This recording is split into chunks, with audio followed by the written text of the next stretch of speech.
자, 제가 오늘 주보 칼럼에도 특별히 기념 주일 맞이해서 글을 좀 올렸는데요. 두 장의 사진 컷을 보내드렸습니다.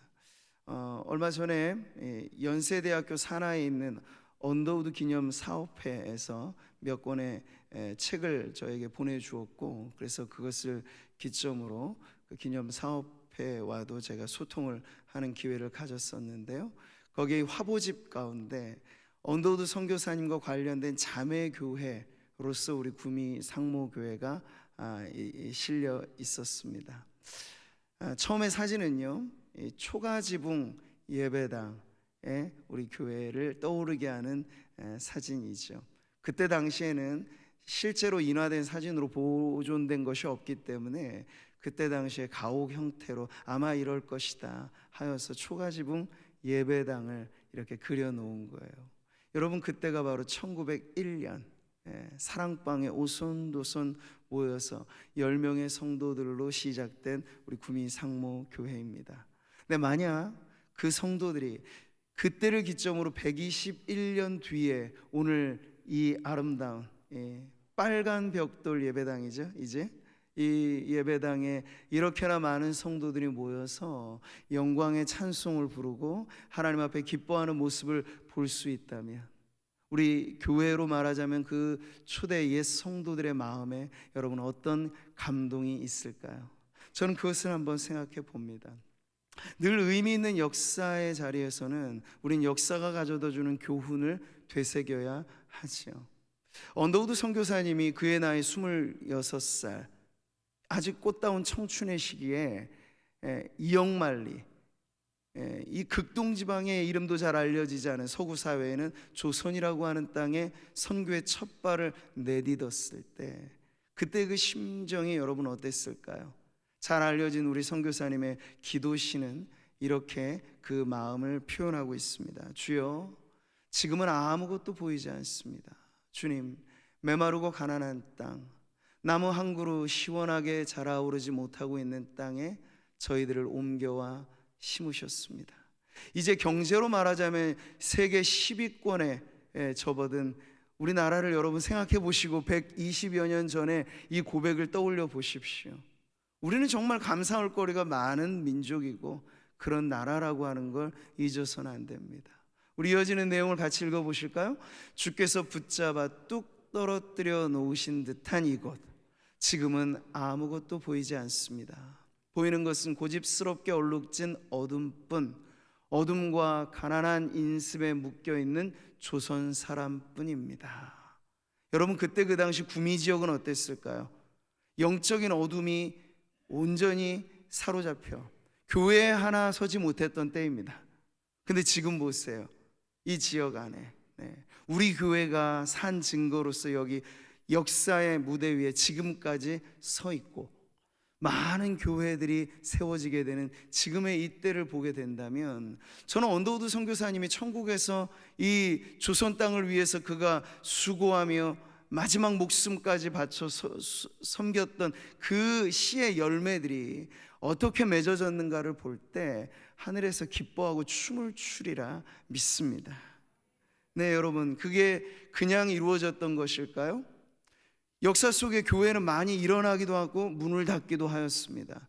자동적으로 교회가 보존되지 않습니다. 촛대, 촛불이 켜져 있느냐 마느냐가 관건인데, 여러분, 우리 교회가 121년의 역사를 이어 지금도 촛대, 그 촛불이 켜져 있는 교회가 된다는 건 누군가의 희생이 있었기 때문이죠. 촛불이 불 밝히는 방식은 자기의 몸을 녹이는 거잖아요. 희생이죠. 우리 옛 성도들의 희생, 우리 어르신들의 그러한 섬김이 지금껏 이어왔기 때문에 우리가 질곡의 많은 세월을 지나 지금도 우리는 언더우드 선교사님의 그 시가 꼭 우리의 심정인 것처럼 코로나 시대 경제가 힘들고 여러 가지 많은 고통 속에 파묻혀 있는 지금은 아무것도 보이지 않습니다 라고 말할 만한 오늘 우리의 현실이지만, 여전히 우리는 교회가 이 세상의 희망이기에, 희망의 둥지로 세우신 우리 교회가 121년의 역사 속에 살아있기에 여전히 하나님의 희망의 등불은 켜져 있다는 믿음을 가지고 소망의 노래를 불러야 할 때인 줄 믿습니다. 언더우드 선교사님의 그 기도는요, 현실의 암울한 그 고백을 시작으로 하지만 그 끝은 그렇지가 않아요. 절망을 걷어내는 희망의 창가로 바뀌어지는데요, 같이 한 번 더 읽어보시죠. 그러나 주님, 순종하겠습니다. 겸손하게 순종할 때 주께서 일을 시작하시고 그 하시는 일을 우리들의 영적인 눈이 볼 수 있는 날이 있을 줄 믿나이다. 믿음은 바라는 것들의 실상이요 보이지 못하는 것들의 증거니라고 하신 말씀을 따라 조선의 믿음의 앞날을 볼 수 있게 될 것을 믿습니다. 네, 그 미래가 오늘 우리에게 펼쳐진 오늘이고요. 근데 우리는 이것에 넘어서 과연 121년 전의 성도들이 오늘 우리의 모습을 보면 어떠할까라는 그러한 기억과 기대를 가지면서 동시에 우리의 후손들이, 만약에 100년 뒤에 우리의 믿음의 후손이, 그때도 상모교회가 지금의 아마 이 형태는 아니겠죠. 초가지붕에서 빨간 벽돌 건물로 바뀌어지듯 건물은 바뀌어질 것입니다. 성도들이 많아지면 이것도 다 뜯길 수 있습니다. 그러나 중요한 건 이 안에 거룩한 교회가 계속 유지되느냐 마느냐가 관건인데, 만약 그때 100년 뒤에 믿음의 후손들이 이 지상에서는 아마 그때 저도 여기 계신 어떤 분들도 아마 계시지는 않을 거예요. 다 천국으로 이주해 가셨겠죠. 그럴 때 우리들을 떠올리며 어떠한 기억을 가질까요? 100년 전 그때 코로나가 엄청나게 온 세계적인 고통거리였는데, 그때 그 당시에도 우리 구미 상모교회 믿음의 선조들은 예배를 지키고 모임을 유지하고 하나님 앞에서 영광스러운 교회를 이루었다 하는 그 자랑스러움이 우리 믿음의 후손들의 가슴에 벅찬 감동으로 안겨지게 되기를 바랍니다. 네, 그래서 우리에게 오늘 책임이 있는 거야. 거룩한 책임을 가지고 주님, 여기까지 우리가 그냥 온 것이 아니라 순교자의 흘린 피 위에 우리 믿음의 선조들의 수없는 노고 속에 이름 없이 빚도 없이 눈물 땀 다 쏟아가면서 가진 것 다 아낌없이 바쳐가면서 이 교회를 일구어왔던 그 믿음의 선배들이 우리에게 넘겨준 이 바통을 우리가 이어받아서 그 다음에 자녀들에게도, 그 다음의 세대에게도 이 생명력 있는 교회의 역사가 이어지게 될 때, 오늘 저와 여러분이 바로 그 역사의 무대 위에 하나님께서 들어 쓰시는 주역들이 되기를 소망합니다. 자, 오늘 우리는 계속해서 팔복의 말씀이 우리에게 전하여 주는 바, 뜻깊은 교회 설립 기념주일에 교회로서 우리가 어떠해야 하는가를 알려주는 아주 소중한 메시지로 전해집니다. 여러분, 지금 우리가 생각하는 한국교회 초대 역사뿐만 아니라 전체 기독교회의 초대 역사는 사실 보이는 건 아무것도 없이, 눈에 보이는 건 핍박과 환난밖에 없었던 그러한 시절을 그들은 살아갔습니다. 기독교 복음은 유대인들에게 배척됐고 이방인들에게도 업신여김을 당하였던 것입니다. 우리는 십자가에 못 박힌 그리스도를 전하니 유대인에게는 거리끼는 것이요 이방인에게는 미련한 것이로되, 그렇게 치부되었던 것이지만 놀랍게도 그 십자가의 복음이, 그 완전하신 하나님의 사랑이 세상을 전복시킨 거죠. 네. 그 당시 여러분, 로마 황제는 스스로를 신성화시켜서 황제가 곧 신앙의 대상인 것처럼 추앙하게 만들었습니다. 가이사가 주이시다, 이런 고백을 그들은 받아냈어요. 근데 그때 당시에 예수라고 하는 어디서 듣도 보도 못했던 그 인물이 등장하고 십자가로 처형을 당했음에도 불구하고 부활했다는 소식을 들으면서 삽시간에 수많은 사람들이 그 이름에 모이더니 급기야 예수가 주시라, 예수가 하나님이다, 이러한 고백을 하는 것, 여러분 당시에 황제들이 절대로 기뻐하지 않았겠죠. 그래서 불같은 박해가 일어나게 된 것입니다. 민노라고 말할 때 거기서 목숨을 담보로 해야 했던 신앙, 그래서 초대교회로부터 순교자의 피는 강물처럼 흘러왔습니다. 그들의 구원의 창시자를 고난을 통하여 온전하게 하심이 합당하도다. 여러분, 교회는 그리스도라고 하는 반석 위에 서 있죠. 우리 구미상모교회도 그 반석 위에 서 있는 교회입니다. 그랬을 때 여러분, 이 교회를 세운 이 바로 교회의 주인 되신 예수님이 어떻게 교회를 놓으셨는가? 해산의 진통 없이 아니고요, 십자가의 고난으로 교회가 탄생하게 되었던 것이죠. 자, 그러니 우리의 머리 되신 그리스도가 고난으로 구원을 완성하셨다면 우리는 누구입니까? 그 머리에 딸려있는 몸이잖아요. 머리가 생각하면 몸은 움직여야 되고, 머리가 가는 곳에 몸도 가야 하죠. 그리스도께서 고난의 길로 걸어가셔서 구원을 완성하시고 교회를 교회되게 하셨다면 우리에게 있어서도 고난과 환난과 박해는 피해야 할 저주거리가 아니라 오히려 주님이 오늘 산상수훈에서 말씀하신 이 팔복에서 선언하시는 축복의 자리인 줄 믿습니다. 초대교회 한 교부는 그래서 이런 유명한 말을 남겼죠. 우리 그리스도인은 박해를 받으면 받을수록 더욱더 늘어납니다. 순교자의 피는 교회의 씨앗이기 때문입니다. 할렐루야. 네. 세상에서 많은 사람들은 피 흘림을 두려워하죠. 죽음으로 끝나는 것이라 생각합니다. 그런데 놀랍게도 그리스도의 보혈과 그 피를 잇는 순교자들의 피는요, 죽음이 아닌 거예요. 그 죽음 위에 생명이 솟아나게 하는 그 축복의 통로가 되는 것이죠.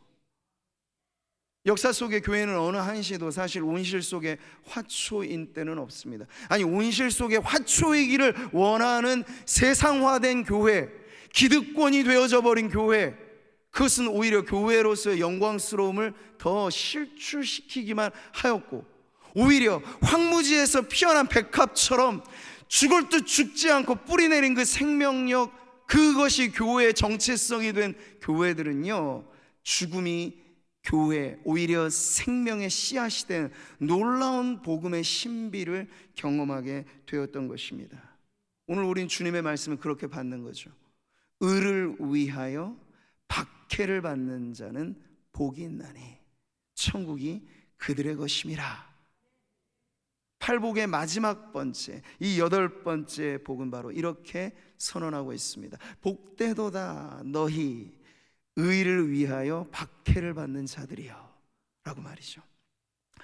지금껏 우리는 예수님의 팔복이 어느 하나도 세상의 통념과는 맞지 않다는 걸 보았습니다. 세상이 선호하는 행복의 조건 중에 팔복의 내용이 어디 끼기나 할 수 있겠습니까? 그런데 천국의 유업에 동참한 하나님의 백성들은 세상과는 다른 행복의 조건들을 나의 것으로 여기고 심령의 가난함으로부터 출발해서 박해받는 자의 자리에 이르기까지 그것이 복인 줄 아는 그런 하나님의 백성들이 되는 것이죠. 작은 손실 하나도 사실 세상은요, 우리의 육신적인 생각은 그걸 기뻐하지 않습니다. 기뻐하지 못하죠. 우리의 것이 빼앗긴다, 내 인격과 자존심이 짓밟힌다, 나의 건강과 심지어 생명의 위협까지도 받는다, 그런 자리를 누가 기뻐할 수 있겠습니까? 근데 주님은 우리에게 초대하시는 자리가 의를 위하여 박해를 받는, 그 박해 안에는 작은 어려움에서부터 급기야는 순교의 죽음까지가 다 포함되어 있는 것인데, 그러한 자리가 가장 복된 자리라고 말씀을 하세요. 여러분, 오늘 이 팔복을 우리가 8번째 복을 이해할 때 이것은 여러 복들과의 연결이 되어 있습니다. 바로 직전에 우리는 7번째 복을 화평하게 하는 자로 살펴보았죠. 화평하게 하는 자는 누구입니까? 그는 대립과 충돌을 피합니다. 내가 양보하면 양보했지 싸우지 않을 거야. 평화주의자가 바로 진정한 그리스도인일 수 있어요. 그런데 우리가 이 화평이라고 하는 개념을 그냥 좋은 게 좋은 거지, 난 그냥 대립과 다툼 자체를 싫어해 라는 정도로만 이해한다면 불충분할 수 있어요.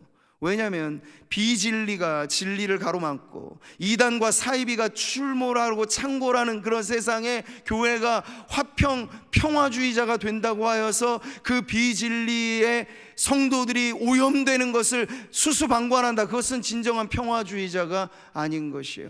예수님이 누구십니까? 그분은 평강의 왕이셨잖아요. 근데 그분이 이 땅에 오셔서 주님은 모든 것에 양보하시고 제자들의 발도 닦아주시고 급기야 자기 몸을 대속물로 내어주시기까지 다 주셨습니다. 그러나 주님은 불의 앞에 타협하진 않으셨어요. 죄의 문제에 대해서 주님은 아주 단호하셨습니다. 죽으면 죽었지 죄를 용인하지는 않으신 거예요. 그래서 자신의 목숨을 우리의 죄값에 상응하는 대속물로 주신 것이죠. 의를 위하여 박해를 받는 자, 그는 팔복의 네 번째 복과도 관련이 되어 있습니다.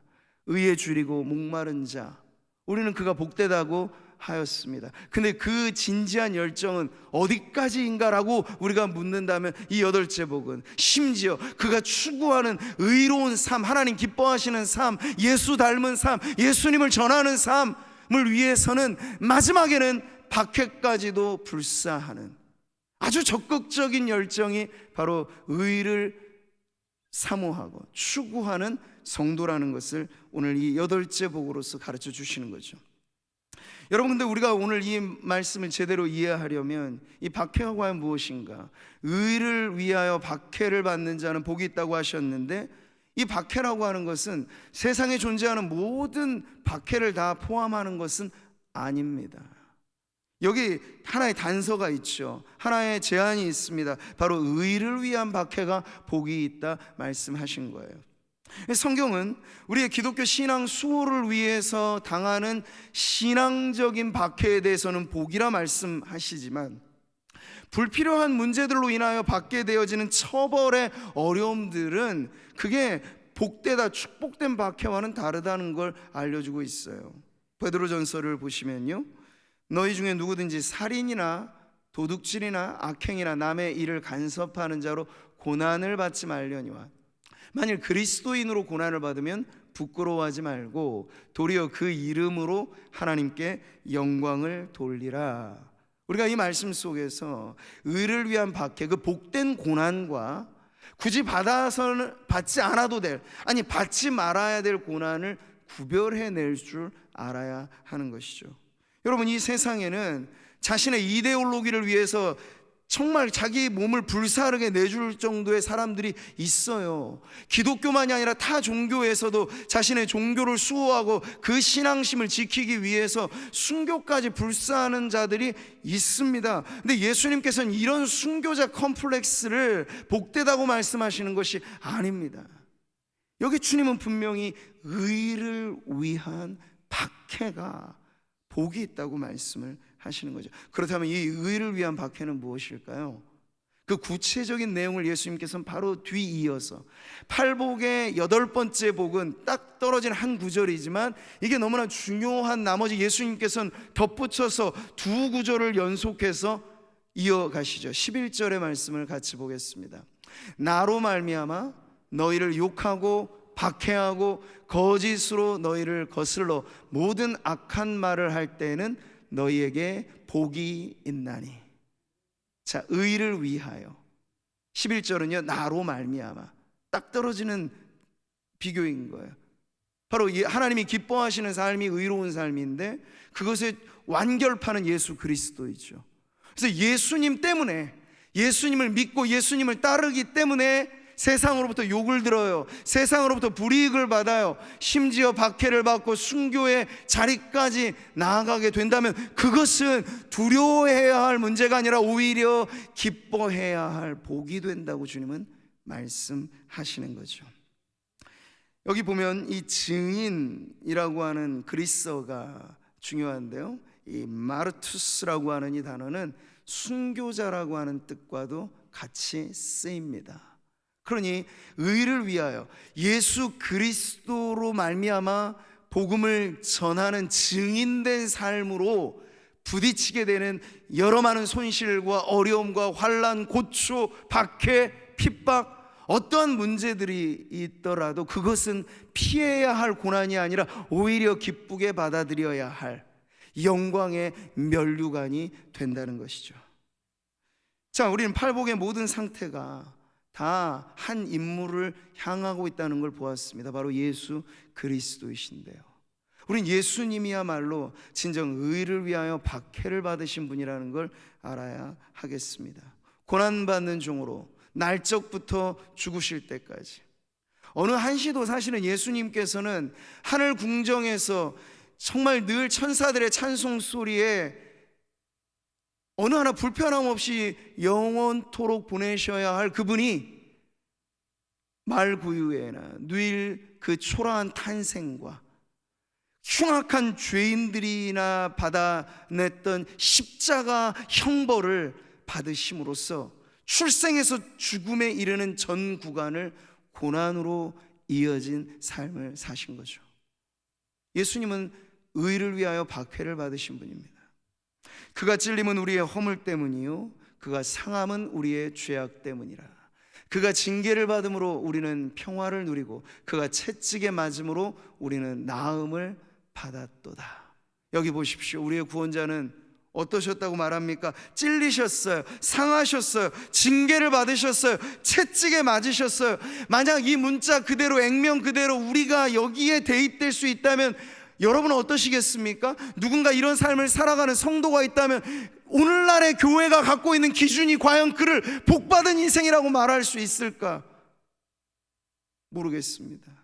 오늘 우리는 세상이 만들어 놓은 행복의 기준에 온통 쌓여져 있어서 성공하고 출세하는 것이 복받는 것이다, 건강한 것이 복받는 것이다, 온통 이렇게 세상과 교회가 구별됨 없는 행복론에 매여 있을 때 예수님은 세상과는 전혀 다른 행복에 관해서 우리에게 말씀해 주셨는데 오히려 하나님 나라의 영광을 위해서 희생하고 그 희생의 끝에서 자신이 정말 미랄처럼 떨어져 썩어져 죽어질 정도가 되어도 그것은 저주가 아니고 축복이고 그것은 영광스러운 행복이라고 말씀해 주시는 거예요.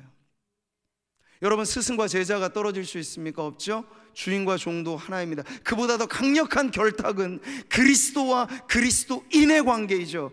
교회와 그리스도의 관계입니다. 서두에도 말씀드린 것처럼 그 구주 되신 예수님께서 선택하신 삶은 의를 위하여 박해를 피하는 삶이 아니고 기꺼이 받아내는 삶이셨어요. 시대마다 박해의 양상은 다릅니다. 지금 우리가 무슨 이슬람 국가처럼 예수 믿으면 목에 총 겨누면서 위협받는 시대는 아니죠. 그러나 보이지 않는 이 세속으로 물들어 있는 이 세상 속에서는 창이 아니라 돈으로, 칼이 아니라 권력으로 우리에게 신앙을 위협하는 문제거리는 그 이상으로 우리에게 와 다 있습니다. 그런데 우리가 주님을 위하여 박해까지도 불사하고 이것이 복인 줄 믿으며 나아가지 않는다면 어찌 우리 구주 되신 예수님의 길을 따르는 그의 제자요 그리스도의 머리에 붙어있는 몸이라 말할 수 있겠습니까? 주님 말씀하셨어요. 내가 너희에게 종이 주인보다 더 크지 못하다 한 말을 기억하라. 사람들이 나를 박해하였은즉 너희도 박해할 것이요. 아멘. 아멘이신가요, 여러분? 기독교가 순수 복음을 유지하면 피할 수 없는 것 중에 하나가 박해입니다. 네. 그건 국가가 어떠한 상태에 있냐에 따라 달라지는 게 아니고 자유민주주의 국가 안에서도 기독교 신앙을 우리가 일사가구의 기준을 가지고 유지하면 직장생활 하면서 불신 가족 안에서 이웃들과의 관계에서 어찌 박해를 피할 수 있겠습니까? 오는 것이요 불같은 시험은. 근데 주님은 이것이 이상한 일이 아니라고 미리 말씀해 주셨으니 우리도 이상하게 여기지 말고 내가 지금 뭐가 문제가 있나, 아니요, 오히려 그게 정상이에요. 그렇게 받아들이면서 신앙의 이 길에서 부딪혀오는 여러 가지 많은 환난과 어려움들을 기꺼이 받으리라, 주님 영광 위에 받으리라, 그렇게 마음을 정하고 주님의 길 우리도 이어가는 성도들 되기를 축복합니다. 우리가 부르는 찬송이 어떤 것이에요? 주도 곤욕당했으니 나도 곤욕당하리. 근데 이 찬송가는요 다른 구절에서는 이렇게 덧붙여 있는 위로 축복을 말합니다. 내가 핍박당할 때 주의 품에 안기고 세상 고초 당할수록 많은 위로 받으리라. 이것이 우리의 간증이요, 이것이 우리의 찬송이 되기를 바랍니다. 순례하는 교회로서 지금 우리는 다음 달에 있게 될 부활절을 앞두고 40일 동안의 긴 사순절이라고 부르는 그런 구간을 지나고도 있습니다. 이럴 때 우리는 고난이 가지고 있는 의미의 그 숭고함을, 또 교회가 설립된 이 기념할 만한 주일에 다시 한번 우리가 발딛고 살아가는 이 세상이 호락호락하지 않고 신앙하며 산다는 것은 저마다 자기 몫의 십자가는 언제라도 짊어져야만 그 신앙이 유지될 수 있는 세상임을 다시 한번 기억하는 오늘이 되어야 하겠습니다. 그리스도를 위하여 너에게 은혜를 주신 것은, 은혜 주신 이유가 있다는 거예요. 뭡니까? 다만 그를 믿을 뿐 아니라 또한 그를 위하여 고난도 받게 하려 하심이라. 순교는 당하고 싶어도 아무나 당하는 것 아니죠. 그건 영광스러운 자리이니까요. 근데 왜 그것이 영광입니까? 주의 고난에 동참하는 자리이기 때문입니다. 오늘 말씀은 우리에게 의를 위하여 박해를 받는 자가 복이 있다 하였고, 그 이유로서 처음에 시작한 그 복을 그대로 다시 한번 전해줍니다. 그 이유가 뭐죠? 천국이 그들의 것이기 때문이라 말씀을 하시는 거예요. 박해와 천국 어울리지 않는 조합 아닌가요? 물과 기름처럼 섞일 수 없는 것 같아 보이는데, 근데 주님은 이 오묘한 역설을 보여줍니다. 십자가와 부활도 마찬가지. 낮아짐과 높아짐의 관계는, 기독교 복음은 언제나 낮아져야 높아지고 잃어야 얻고 죽어야 사는 역설의 진리를 가르쳐 주니, 박해받음이 멸망이 아니고 박해가 오히려 천국의 이 영광에 동참하는 길임을 가르쳐 주고 있습니다. 팔복은 처음과 나중이 동일한 복, 천국의 복을 우리에게 한아름 안겨주고 있습니다. 그 안에 있는 모든 복들은 위로받고 긍휼히 여김을 받고 배부름을 얻고 하나님의 아들이여 일컬음을 받는 등등의 이 모든 복들은 다 그 천국의 복 안에 쌓여져 있는 패키지 선물인 거예요. 근데 이 복이요, 놀랍게도 장차 누리게 될 은혜만이 아니라 천국의 복은 우리에게 현재적으로 다가옵니다. 천국이 장차 너희의 것임이라고 안 하셨어요. 천국이 그들의 것임인데 바로 오늘 우리에게 임하는, 박해받는 현장에서 경험하는 천국에 대해서 말씀하시죠. 그 분명한 예가 스데반 집사님의 순교 현장 아닙니까? 순교당하는 찰나에 절체절명의 사람들이 주변에서 돌을 들고 다 쳐서 죽이려고 이를 갈고 있는 그 순간에 성경은 기록합니다. 어떤 일이 벌어지는지를. 스데반이 성령 충만하여 하늘을 우러러 주목하여 하나님의 영광과 및 예수께서 하나님 우편에 서신 것을 보고 말하되, 보라, 하늘이 열리고 인자가 하나님 우편에 서신 것을 보노라. 할렐루야. 예수님께서 보좌 위에 우뚝 서셔서, 스데반은 지금 세상으로 말하면 비극적인 죽음을 맞이하는 찰나인데 그게 비극이 아니라는 걸 보여주시려고 세상 사람 볼 수 없는 영안을 열어 그 천국의 환상을 보여주신 거예요. 그곳에서는 그 이제껏 그와 함께 하셨던 예수님께서 박해받는 현장, 순교의 자리에서까지 그를 영접하기 위해서 만반의 준비를 갖추고, 그래 내 사랑하는 종, 이제 내가 너를 나의 품에 안으리라 준비하시듯 그렇게 스데반에게 천국의 영광스러움을 보여주신 것. 여러분, 바로 이것입니다. 박해받는 현장에서 우리는 진탕 고생만 하고 힘들고 이를 갈면서 이 고통을 참아내라고 하지 않고요, 그 현장에서 하나님을 경험할 수 있다고 말해요. 그 현장에서 하나님의 나라를 우리가 목도할 수 있다고 말합니다. 그러니까 복인 것이죠. 사랑하는 성도 여러분, 오늘 우리는 옛 시대를 살아갔던 성도들의 터 위에 교회로 서 있습니다. 지금도 똑같이 물질적인 수치로 비교할 수는 없지만 늘 체감하는 어려움은 상대적인 것이니까 우리는 이 코로나라고 하는 초유의 위기에 여러 가지 많은 어려움을 만나 힘들어하는 가운데 있습니다. 그런데 여러분, 이것을 우리가 어떻게 받아들여야 될까요? 피하여야만 하는 그런 문제로만 여겨진다면 이것은 고통에 지나지 않습니다. 그러나 이것이 예수 따라가며 믿음 순종하며 그 걸음을 우리가 주님과 함께 고난의 길에 한 걸음 한 걸음 내디딜 수 있는 기회로 여긴다면 여러분, 지금이야말로 정말 좋은 기회예요. 천국을 경험하는 기회가 될 것입니다. 오히려 편안히 살고 안주하려고 하는 사람들에게는 이 천국의 영광이 눈에 보이기나 할까요? 안 보일 거예요. 눈에 보이는, 내 손에 잡힌 게 전부라고 믿는 사람들에게는 보이지 않는 그 나라, 그것이 하나님의 나라인데, 오히려 환난과 박해 속에서도 그것을 뚫고 믿음으로 올곧게 걸어가는 성도라면 주님이 약속하신 이 복, 기뻐하고 즐거워하라, 하늘에서 너희의 상이 큼이라. 이 말씀 그대로 우리가 기뻐해야 할 이유가 바로 오늘 우리의 삶의 자리에서 넘쳐나게 될 줄 믿습니다. 저는 옛 성도들에게 우리가 부끄럽지 않은 신앙이기 바라고, 우리 믿음의 후손들에게 역시 부끄럽지 않은 신앙이기를 바랍니다. 그 신앙이 무엇인가? 의를 위하여 박해를 피하지 않는 신앙. 주님은 오늘 이것이 복이라 말씀해서 우리를 초대하셨습니다. 그냥 일반적인 고통으로 초대하신 게 아니고 복된 고난의 자리에 초대하셨습니다. 그러니 우리가 가야죠. 그 길을 걸어가야죠.